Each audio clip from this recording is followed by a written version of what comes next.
Le fameux fraisier.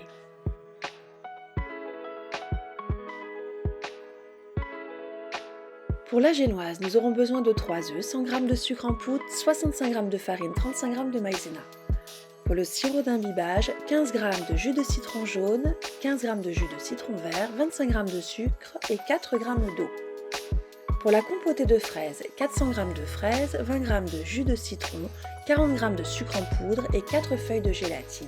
Pour la crème diplomate, 400 g de lait demi-écrémé, une gousse de vanille, 4 jaunes d'œufs, 65 g de sucre, 35 g de maïzena, 3 feuilles de gélatine, 35 g de beurre, 160 g de crème liquide entière et 110 g de mascarpone.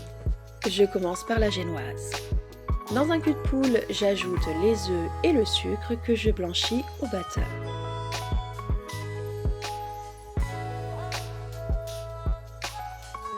Je place le récipient dans une casserole remplie à moitié d'eau pour cuire à bain-marie et je laisse chauffer jusqu'à 50 degrés environ tout en mélangeant au batteur. Puis hors du feu, je poursuis le mélange jusqu'à baisser la température à 25 degrés.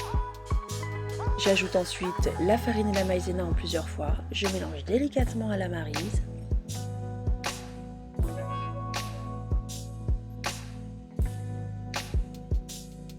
Sur une plaque recouverte de papier de cuisson, j'étale ma préparation d'une épaisseur d'environ 1/2 cm, puis je place au four à 180 degrés pendant 10 minutes. La génoise doit être souple et dorée, je la laisse refroidir. Le sirop d'imbibage. Dans une casserole, j'ajoute le jus de citron, le sucre et l'eau que je porte à ébullition pour fondre le sucre et je laisse refroidir.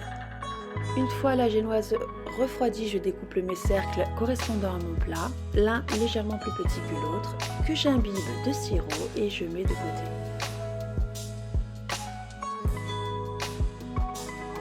La compotée de fraises. Je trempe les feuilles de gélatine dans de l'eau froide et je réserve. Dans un récipient, j'ajoute 300 g de fraises lavées et coupées en morceaux. Je les réduis en purée au mixeur plongeant. Puis, je place cette préparation dans une casserole à feu moyen. J'y ajoute le jus de citron, 50 g de fraises coupées en morceaux et le sucre. Et je mélange.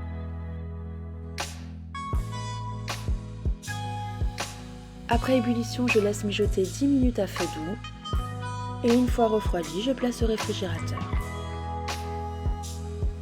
La crème diplomate. Je trempe les feuilles de gélatine dans l'eau froide. Dans une casserole à feu moyen, j'ajoute le lait, les graines de vanille et leur mousse. Et je porte à ébullition. Puis je laisse infuser 10 minutes à feu doux. Dans un récipient à part, j'ajoute les jaunes d'œufs et le sucre et je les blanchis au batteur. J'y intègre la maïzena et je mélange. Tout en battant, très important, je verse la moitié du lait chaud.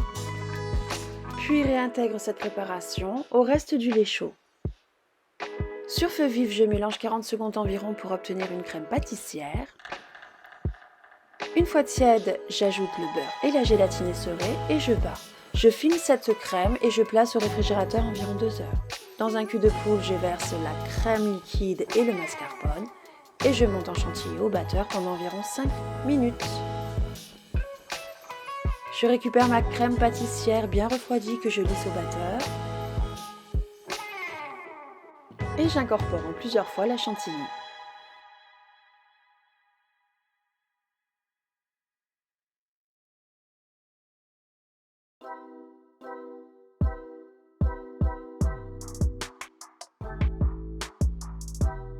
Le montage.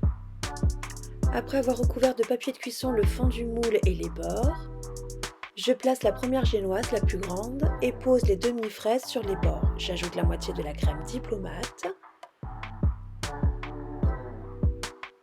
et l'étale à la maryse en remontant sur les bords pour bien recouvrir les fraises.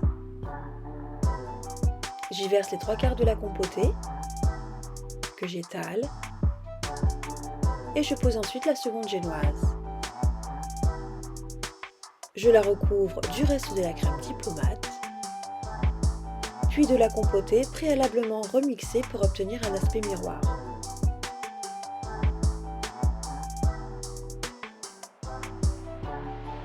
J'y pose grossièrement les dernières fraises coupées en fines lamelles. Je place le plat au réfrigérateur au moins 5 heures. Et voilà le sublime fraisier onctueux et gourmand.